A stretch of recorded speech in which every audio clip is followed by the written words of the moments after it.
Hey everyone, today I'm going to show you how to draw a straight line on a panel. Open your drawing tool, click on the top menu place, and then choose Polyline. Click on the straight point on your panel, then click on the end point.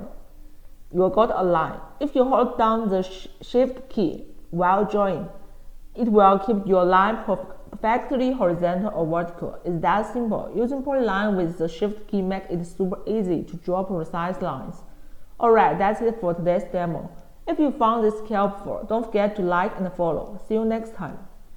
$85,000 prize pool. The EasyEDA 2026 Stars competition is now open worldwide. Material costs largely reimbursed. $100 JLC coupon for every qualified completed project. Top 28 engineers get invited to JLC Factory to see production up close. No pitch decks, no fluff, just working hardware. Submit your build now.